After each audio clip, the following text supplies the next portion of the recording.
සභාවට ගොඩක් එකට පහර එල්ල කරනවා චෝදනා කරනවා මූලධර්මවාදීන් කතෝලික සභාවට ගොඩක් වෙලාවට පහර එල්ල කරනවා චෝදනා කරනවා කතෝලිකයෝ පිළිම වන්දනා කරනවා කියලා. මේගොල්ලෝ මේ චෝදනා එල්ල කරන්නේ දේව වචනේ පවා පොට දක්වනවා. ඔව් දේව වචනේ නිකෝමනේ 24 කියනවා නුඹලා සඳහා නෙළු පිළිමයක් හෝ ඉහළ අහසෙහිවත් පහළ පොළොවේහිවත් පොළවෙන් යට ජලෙහිවත් ඇති වස්තුකට සමාන රූපයක් හෝ සාදා නොගන්න. ඒවට වන්දනා නොකරන්න. මේ වචනේ මෙහෙම කියනවා. පිළිම හදන්න එපා කියලා. හැබැයි ස්වාමින් වහන්සේ නික්මයාම 24 ඇයි මෙහෙම කිව්වේ? ඒක ඒගොල්ලෝ කියන්නේ නැහැ. ඇයි එහෙම කිව්වේ? ඒක තමයි වටිනවා. ඊශ්‍රායල් ජනතාව ඒ වකට අතීතයේ ජීවත් වෙද්දී ඊශ්‍රායල් ජනතාවත් එක්ක ජීවත් වෙච්ච අනිත් ජාතීන් අන්‍ය දෙවිවරුන්ගේ පිළිම හදාගෙන ඒවට වන්දනා කළා. ඊශ්‍රායල් ජනතාවත් පිළිම හදන්න ගත්තොත් ඒගොල්ලෝ අන්‍ය දේව වන්දනාව කියන පාපයට යොමු වීමේ අවධානමක් තිබුණා. ඒ නිසා ස්වාමින් වහන්සේ දැඩි හොඳට කිව්වා උඹලා පිළිම හදන්නම එපා. ඒක හරියට මේ වගේ.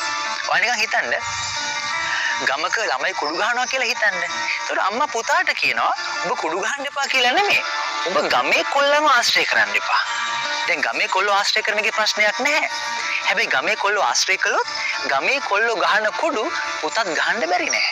ඒ නිසා වැඩි හොඳට කියනවා උඹ කොල්ලෝ ආශ්‍රය කරන්න මේපා ගමේ. සනසත් කරේ මෙහෙම දෙයක්. පිළිම හදන්න පටන් ගත්තොත් අන්‍ය දෙවිවරුන්ගේ පිළිම හදන් ඒවට වන්දනා කරන්නත් යොමු වීමේ අවධානමක් තිබුණා. ඒ නිසා වැඩි හොඳට කිව්වා පිළිම හදන්න මේපා කියලා නික්මයාම 24. හැබැයි දැනුවත් වෙන්න දෙවියන් වහන්සේට ප්‍රතිමායක ප්‍රශ්නයක් තිබුණේ නැහැ. ගණන් කතාවේ 21:8 උන්වහන්සේ මේ මොසෙස්ට කියනවා ලෝකඩ සර්පයෙකුගේ ප්‍රතිමාවක් හදන්න කියලා. මේ දෙවියන් වහන්සේ කියන්නේ පිළිම හදන්න එපා කියපු ස්වාමීන් වහන්සේ මෙන්න කියනවා ලෝකඩ සර්පයෙක්ව හදන්න කියලා. ඊට පස්සේ සලමොන් දේවමාලිගාව හදද්දී සලමොන්ට පිළිම හදන්න ඕනේ හැටි උන්වහන්සේ දිගපරලත් එක්ක කියා දෙනවා. මෙච්චර උසට මෙච්චර පල්ලට මෙච්චර ගාණක් කෙරුඹරු හදන්න. මෙච්චර උසට මෙච්චර පල්ලට මෙච්චර ගාණක් සිරප්පු හදන්න. ස්වාමීන් වහන්සේ කියන්නේ. එහෙනම් දැනුවත් වෙන්න.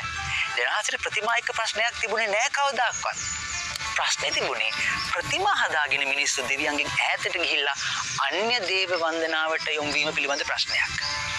කතෝලික අපි ප්‍රතිමා හදාගෙන දෙවියන් වහන්සේගෙන් ඈතට යනවද? නැත්නම් ප්‍රතිමා හරහා දෙවියන් වෙත තවත් ලඟ වෙන්න තල්ලුවක් ගන්නවද? ඔබ නිකන් කල්පනා කරලා බලන්න. ඔබට ප්‍රතිමාවක ජේසුස් වහන්සේගේ ශ්‍රී මූණ දිහා බලන් ඔරසන් කියන්නද ලේසි? එහෙම නැත්නම් සුදු බිත්තියක් දිහා බලන් ඔරසන් කියන්නද ලේසි? පැහැදිලිවම ප්‍රතිමාවක ස්වාමීන් වහන්සේගේ මූණ දිහා බලන් ඔරසන් කියන්න ලේසි. ඒතර ප්‍රතිමා ස්වාමීන් වහන්සේ වෙත ලඟ වෙන්න උදව්වක් අපිට දීලා. එහෙනම් මොකද්ද ප්‍රශ්නේ? මොකද්ද ප්‍රශ්නේ? ඒ නිසා ප්‍රතිමා ප්‍රශ්නයක් කරගන්න එපා. ප්‍රතිමා එපා කියන එකෙන් මම අහන්නේ ඔබලා ගාව තාත්තගේ අම්මගේ ආච්චිගේ සීයාගේ ෆොටෝ එකක්වත් නැද්ද? තියෙනවනේ. ඇයි? ඒ අය කාත්මිකව සම්බන්ධ වෙන්න ඒ ෆොටෝ එක උදව් වෙනවා. ඉතින් දෙවියන් එක්ක ආත්මිකව සම්බන්ධ වෙන්න උදව්වක් ගන්න පිණිස ප්‍රතිමාවක් පාවිච්චි කරන එකේ ප්‍රශ්නේ මොකද්ද? ප්‍රතිමා ප්‍රශ්නයක් කරගන්න එපා. ඒ ප්‍රශ්නයක් නෑ. නමුත් ගොඩක් අය මේ මූලධර්මවාදී බලපෑමත් එක්ක මේ සුවම් පාවිච්චි කිරීම ගැන බීටෙක් ඇති කරගෙන තියෙනවා. දුවෙක් මගෙන් අහනවා ෆාදර් ගෙදර සුරුවමට මෙහෙම වැන්දට කමක් නැද්ද? පව් නැද්ද? මං කිව්වා මගේ රත්තරන් දුවේ ඔයා සුරුවම ඉස්සරහා වැන්දට නෙවෙයි ඔයා සුරුවම ඉස්සරහා වලක් හරගෙන ඔළුව බං හිටියත් ප්‍රශ්නයක් නෑ. ඇයි? ඔයා මේ වඳිනවා කියන්නේ වන්දනා කරනවා නෙමෙයි ගරු කරනවා. අපි අම්මට වඳින්නේ නැද්ද? වඳිනවනේ. ඇයි වඳින්නේ? අම්ම දෙවියන් වහන්සේ නෙමෙයි. වඳිනවා කියන්නේ අපි අම්මට අපේ ගෞරවය ප්‍රකාශ කරන ඉරියව්ව. දැන් සුරුවම හදලා තියෙන්නේ මැටි වලින් තමයි. සුරුවම මැටි තමයි. හැබැයි මේ මැට්ටට අපි වඳින්නේ ඇයි? මේ මැට්ට හදලා තියෙන්නේ මහ පොළොවට බට දෙවියන්ගේ හැඩයට. ඒ නිසා අපි ඒකට ගරු කරනවා. ගරු කරන ඉරියව්ව ඇවිල්ලා වැඳීම එකේ ප්‍රශ්නයක් නැහැ. ඒ නිසා ප්‍රතිමා ගැන බීතියක් ඇති කරගන්න එපා.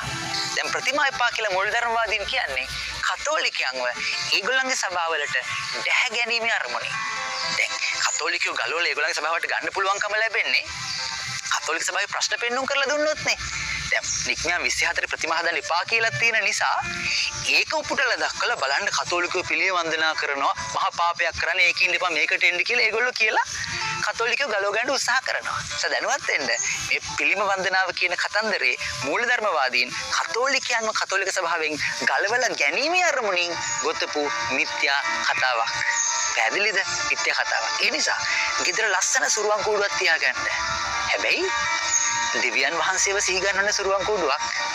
පෙළක් ගෙවල් වල සුරුවන් දැක්කම දෙවියන්ව නෙමෙයි සිහි වෙන්නේ. දෙවියන් වහන්සේව සිහි ගන්නන සුරුවන් කූඩුවක් ගෙදර තියාගන්න. එතන යාක්ෂා කරලා ස්වාමීන් වහන්සේත් එක්ක ආර්ථිකව සම්බන්ධ වෙන්න. ඒ දෙක කරද්දී ඔයා කිසිම වැරැද්දක් කරන්නේ නැහැ කියලා දැනුවත් වෙන්න. ජේසුස් පිටයි.